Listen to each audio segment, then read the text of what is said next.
Hi all, ഈ video കാണുന്ന എല്ലാവർക്കും നിങ്ങൾ ലോകത്തിന്റെ ഏത് കോണിലാണെങ്കിലും എൻ്റെ ഹൃദയം നിറഞ്ഞ ഓണാശംസകൾ. ഇന്നൊരു സ്പെഷ്യൽ ഓണം വ്ലോഗാണ്. കാരണം ഞാൻ ഇന്ന് എൻ്റെ തിരുവോണ സദ്യ കഴിക്കുന്നത് കേരളത്തിൽ തന്നെ ഏറ്റവും കൂടുതൽ ആൾക്കാർ തിരുവോണ സദ്യ ഉണ്ണാനെത്തുന്ന ഒരു സ്ഥലത്താണ്. അതിൻ്റെ വിശേഷങ്ങളാണ് ഇന്നത്തെ വ്ലോഗിൽ. ഇഷ്ടപ്പെട്ടാൽ സബ്സ്ക്രൈബ് ചെയ്യാനും ലൈക്ക് ചെയ്യാനും മറക്കല്ലേ. So welcome to my channel. I am നിമിഷം.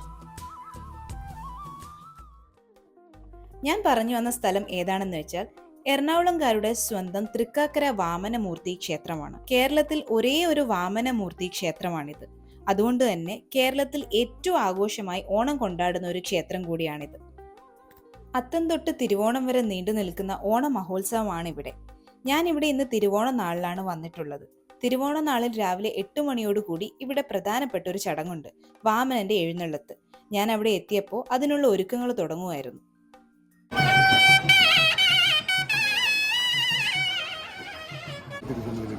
ഞാൻ പോയപ്പോൾ അവരതിന്റെ ചടങ്ങുകൾ വിവരിക്കുമായിരുന്നു. അതിനുശേഷം വാമനന്റെ എഴുന്നള്ളത്ത് തുടങ്ങി.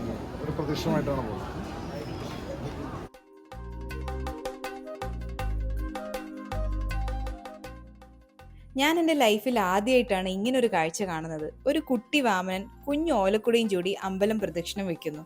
കൂടെ തന്നെ താലയേന്തിയ ജനങ്ങളും ചുറ്റും ഫോളോ ചെയ്യുന്നു. എല്ലാവരും കുട്ടി വാമനന്റെ ഫോട്ടോയും വീഡിയോസൊക്കെ എടുക്കേണ്ട തിരക്കായിരുന്നു. തിരക്കിനിടയിൽ എനിക്കും എടുക്കാൻ പറ്റി. ഭയങ്കര ക്യൂട്ടായിട്ടുള്ള ഒരു കുഞ്ഞു വാമനൻ സെന്റർ ഓഫ് അട്രാക്ഷനായി ഇങ്ങനെ നടക്കുന്നു. കൂടെ കുറെ ആൾക്കാർ ആർപ്പോ വിളികളുമായി. പിന്നെ മേളവും ആനകളും ഒക്കെയായി കിടിലൻ വൈബായിരുന്നു അവിടെ. പിന്നെ ഒരു 9 മണി ആയപ്പോഴേക്കും സദ്യ പരിപാടികൾ തുടങ്ങി. നിങ്ങൾ വിചാരിക്കും 9 മണിക്ക് എങ്ങനെയാണ് സദ്യ കഴിക്കുന്നതെന്ന്. ആക്ച്വലി ക്യൂ തുടങ്ങുന്നതാണ് 9 മണിക്ക്. സദ്യ തുടങ്ങുന്നത് 11 മണിക്കാണ്. ഏകദേശം 25,000-ഓളം ആളുകളാണ് ഇവിടെ തിരുവോണ സദ്യ ഉണ്ണാൻ എത്തുന്നത്. അതുകൊണ്ട് തന്നെ നല്ല തിരക്കായിരുന്നു കേട്ടോ. And finally it's sadya time. നല്ല ചോറും കറികളും മോരും 2 കൂട്ടം പായസമൊക്കെ ആയിട്ടുള്ള ഒരു ഉഗ്രൻ ഓണസദ്യ. So that's all about my Onam vlog. മറ്റൊരു വീഡിയോ ആയി വീണ്ടും കാണാം. Thank you so much for watching.